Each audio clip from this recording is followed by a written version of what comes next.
that again. We're going to turn her around. So you don't need to apply any pressure. Just rest a hand here and praise. So you don't need to do any of this. Let her have that. So there's my second head drop. 1, 2. Getting more relaxed. My third one's going to be here if I want it to be. And that's kind of nice if you're leading them as well. You just rest your hand here. That's all you're doing. When she lowers the head, praise her. Good job. Model student. So there's my head drops. From there, we'll also do the neck yield. We step. Let me just move this over. Thank you. From there, we can do the neck yield. Just close the fingers if we do it with the rope. Just like that. Now the aim was to have her nose here, but she did a beautiful neck yield. I'm going to do the same thing again. This way she's learning to yield from the pressure of the halter. Just want her neck to come all the way around, taking her eye off the offside. Builds trust. Teaches her to yield from the pressure. Well done. They love to stay back. They also love to hide. I'm going to put it her there.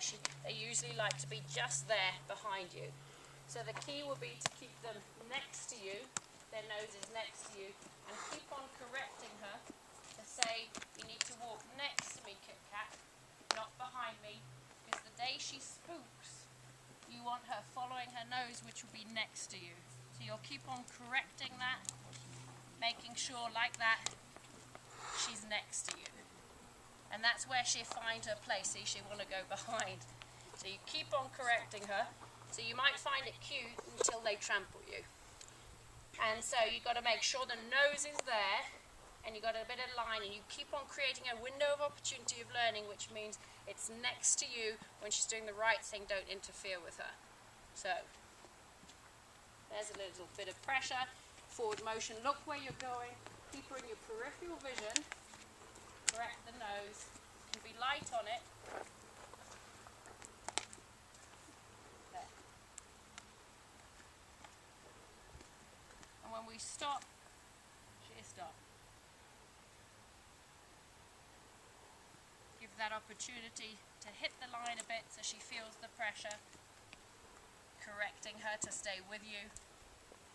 And to stay with you, meaning present. And you're beginning to get the leading. We bring a slight yield on the neck, because we've already done the neck yielding. You look at the left hind, you bring up a bit of energy, and you look for her to disengage that hind end where the inside foot crosses over the outside foot. That takes away the flight, so it builds trust. There. I'm just asking for one step.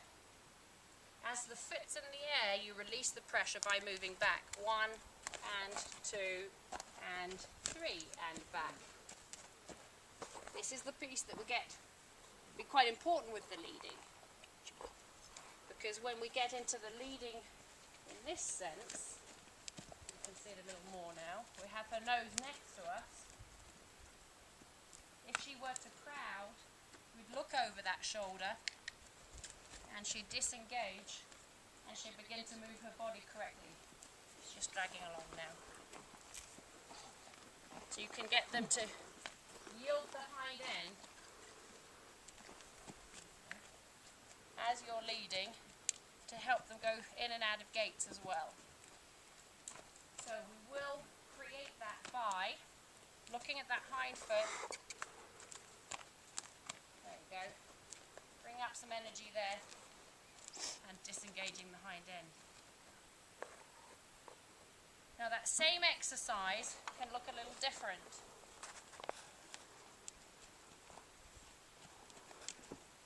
See, I'm not staying too long on any of these exercises with her. That same exercise, I can teach her to yield. I'm going to show you guys in a minute. Right, you're going to have to see it from the beginning. You're going to see her into pressure. Good job. So the into pressure means she'll lean back. See that? She'll put the weight on that left hind there. You can see it really there. So So she's into pressure. She'll be into pressure all over her body. That means she leans back or balances herself, leans into the pressure. She's also got to learn to come off of that pressure too, which will mean that you'll be putting the pressure on. Might kiss at her. There we go.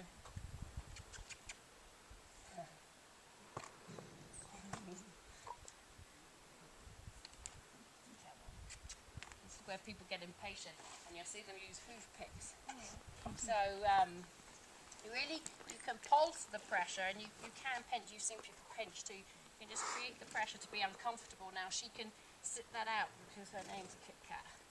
So I don't mind you kissing to teach them, because otherwise you just elevate that pressure and you really pinch or poke and nothing will happen. So create some kind of stimulus that they learn when you touch back here, there, that they need to yield. So there's the shoulders. Remember, she knows my shoulders and my hips. So the pressure she leans into, but she knows how to move away from the body language. There you go. So you teach her all over her body. You're doing a great demo. Good job. To yield from the pressure. So you can do that anywhere. This would be your leg area, where the leg will come ultimately. This she needs to do because when she's tied up to be groomed, she needs to know when we just touch her here, she needs to yield. And so anywhere there. The trailer. Yeah. I'm loading in a Yeah. load. So do use the direct pressure as well to teach these guys to yield, both sides, so they get more and more comfortable with, okay, that's what happens here, here, here, anywhere here, even just there, where you'd ask them to yield. There's a nice neck yield. And just there. Now when it comes to the forward piece, make sure the outside leg, this one, starts to go over the inside leg. So not like that. She's got to learn it. Head up, head up. It can look a little ugly at first. Like that. Good job. Good job. And she's back with us, Suzanne. No eyes, bright, engaging. So there's some things that we're going to be concentrating on this morning for you guys. There's your TLC exercises, and there's some of the leading that we're looking for. We're building some backing up. We're flipping Sue's bum because it's got the brush, it's got the gloves, it's got the curry comb, and Sue's all ready and equipped to go in there.